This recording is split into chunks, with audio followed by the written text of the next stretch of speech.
Right, you lot. I'm finally not talking about something related to that bloody mouse. Now, this is a breath of fresh air. Now, today I'm looking at the biggest rival of Disney in the world of animation, DreamWorks Animation. Now, I have mixed feelings on DreamWorks. Mainly the way it was formed. Honestly, I would genuinely happily see Jeffrey Katzenberg absolutely drown. That man is truly the worst. And if you don't know who he is, please do so and find out. But if we ignore that aspect of DreamWorks, well, yes, DreamWorks is a studio known for a mixed and inconsistent output, and that's putting it nicely. Where I feel DreamWorks do surpass Disney, as a massive Disney fan this is their ability to create franchises and sequels. You could argue that between them, Disney and Pixar have made about 5 good sequels, animation-wise that is. The 3 Toy Story sequels, because yes, Toy Story 4 was brilliant, and but outside of that, I personally do like Finding Dory quite a bit, and a couple of the direct-to-DVD sequels were alright. Cinderella 3, of course, that was unironically a great film and better than the original, but Disney are just really bad with sequels.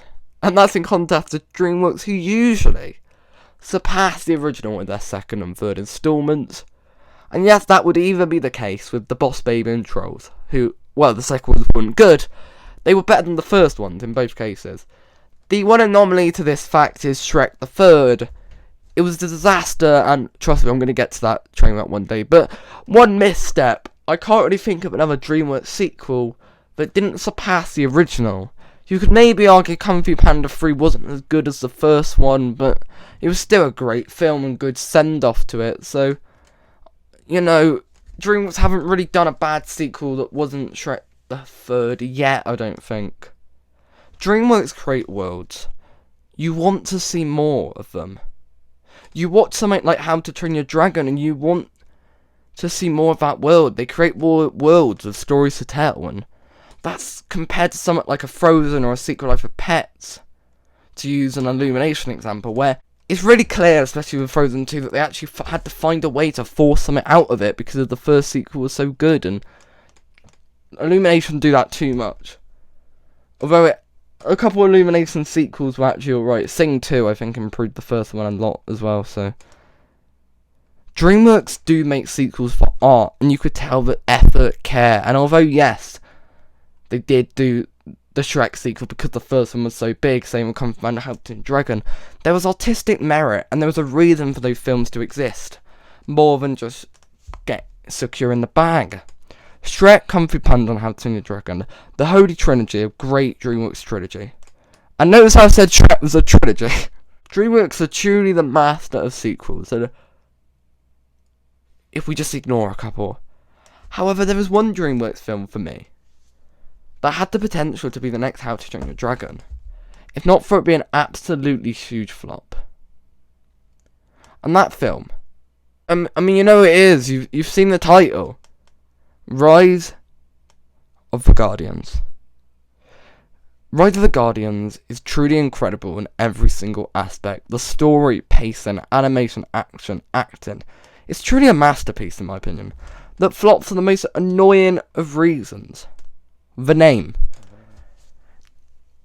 is not exactly intriguing, and considering that Owl Legend of the Guardians film was released just a month or so prior, general audience were confused at the name.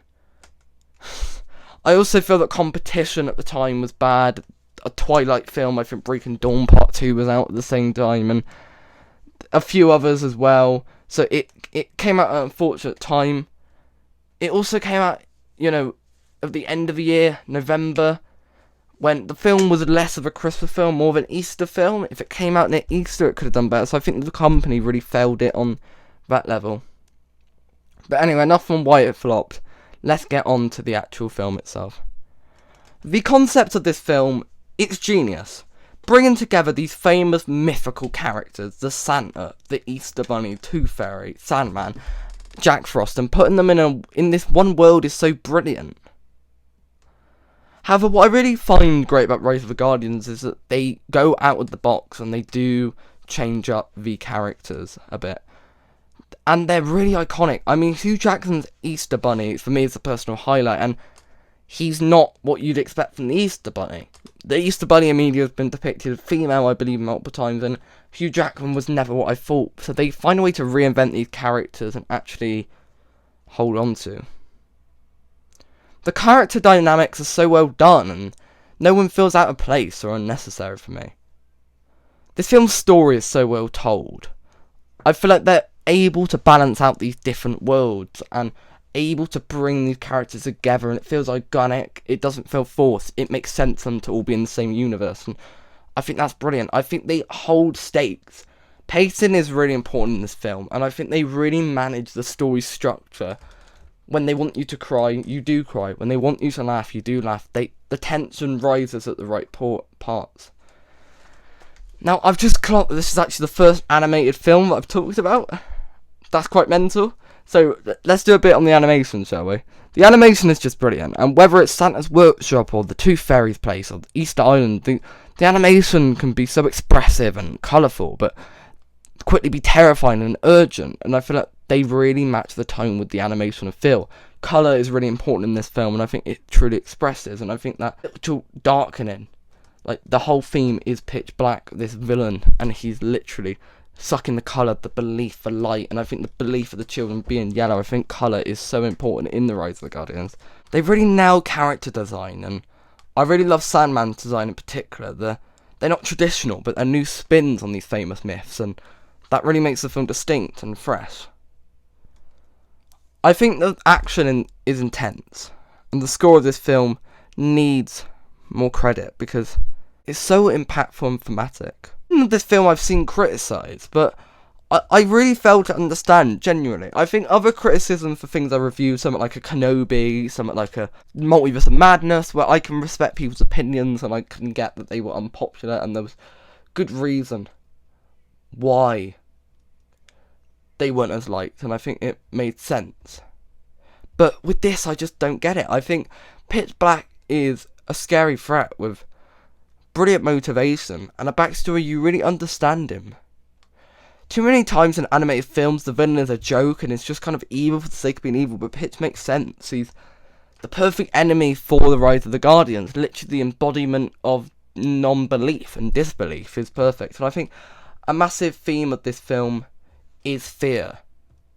The whole central stage of this movie is based off Jack Frost and how he sacrificed himself for his sister, and he made that whole thing, you know, he made something scary like cracking ice a fun game of hopscotch, and he healed that fear, and because of that the Man in the Moon gave him this gig as a guardian. And it was, fear is such an important theme in this film, and it's one of the two central themes really apparent, and they play on the fact that, you know, and in the end no one fears Pitch anymore, and I think that's the important thing. The boy actually stands up and is like, I believe in you, I just don't fear you. It's such an empowering quote, it's such a power essence, and as an enemy, Pitch is terrifying, but in the end, when that fear's gone, he's not, and I think that's so important.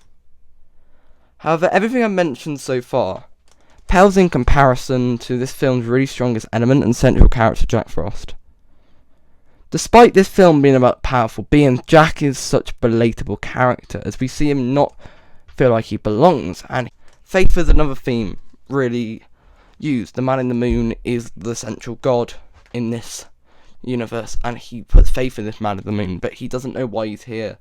He's faced with this imposter syndrome, and what is a fantastic demonstration of absolute isolation. The film's plot is all about these kids losing belief in the Guardians.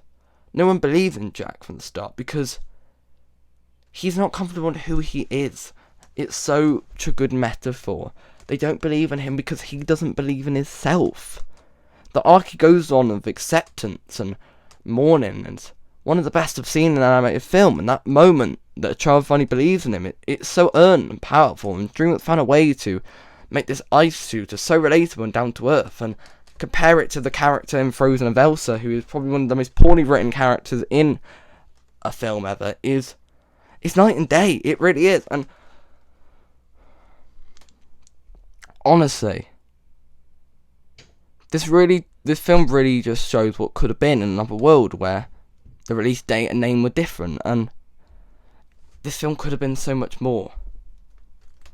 My one negative with this film, though, is the thousands of Elsa and Jack Frost fanfiction videos. My lord. Oh my god. But please, do me a favour, and if you haven't watched this film, give it a chance. It's one of the most underrated animated films of all time, up there with The Green Mount Detective, honestly. So, yeah. So that was this week. So coming up, I've got kind of my next big commentary-based video I'm going to do is my ranking of Igor, which I'm a bit nervous for, to be honest. I feel like people are going to hate that. And then I've got one more music video I'm going to do as well. And then after that, I've not currently got the schedule on my channel, but I think I've got a few plans. I've got a Thor Love and Thunder video I want to do, with a couple other ideas that I've floated about, so I'll let you know soon.